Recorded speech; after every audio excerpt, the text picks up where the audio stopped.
Hey, welcome back to another weekly seed. We're going to be talking today about potatoes, which some people may not realize or may consider that the potato is really a seed.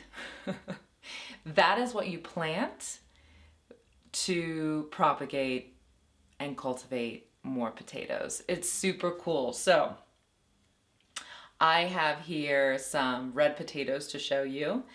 And with these, I'm going to show you there's actually the sprouts on each eye that you need to notice for. These are older potatoes. They're definitely turning green. I have them stored away in this basket in my kitchen, kind of in the dark, covered, because the potatoes already had turned slightly green, so they weren't good to eat. So I was like, oh, these will make good seed potatoes, what they're called. These seed potatoes are perfect in terms of their sprouting out. Anything longer than this, and they just have the chance of breaking and snapping once you put them in the soil. It's a good size. That's a good size to start. So I cut these in half, and you're going to definitely want sprouting eyes on the sections that you plant naturally, because that's where the plant is going to initiate. That's where the growth is going to come from. So an example of the sprouts, an example of being able to cut and prep your potatoes. Should you choose to do that, if they're really large, you can cut them in half and get 2 seed potatoes from one mama potato. This was recently cut, so you're going to want to actually cure them, dry them, so that prior to planting in the soil, let it dry over. Say another few days to a week, and then it'll be ready for planting.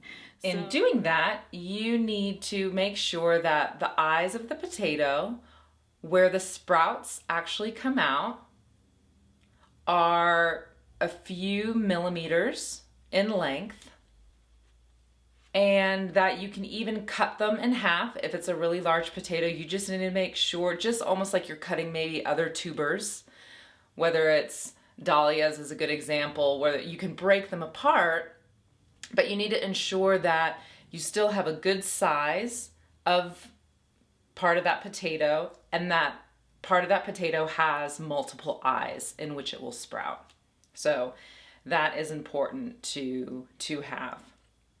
So you got to get your potatoes prepped and ready, and those in fact become your seeds, your mother potatoes, which produce more. It's such a cool plant. It's an incredibly old plant. The potato has ancient roots going back probably over 8,000 years to South America. Very popular in the Incan cultures, in the Andean cultures, and then from there it spread over the entire world. So, many places and many cultures and traditions, the potato has made its way into most of our homes, most of our diets, and it's definitely one of probably the top 10 food commodities in the world. But it has an old story, an ancient story, an incredibly diverse story, and they're fun to grow, easy to grow, and these in fact are the seeds. All right, I got my little board here today because I'm not going to be showing you how to plant them per se outside today, but I definitely want to show you how they are planted and how you approach them. So when growing potatoes, you plant them in a deep trench, and I'll show you why. So this is almost a cross section of one of my garden beds. So this is, I'd say probably 2 to 3 feet across. And then I've trenched out with my hoe, like a good trench. I want to say I would go at least a foot deep and a nice wide trench. you're gonna dig and plant your potato deep within that trench.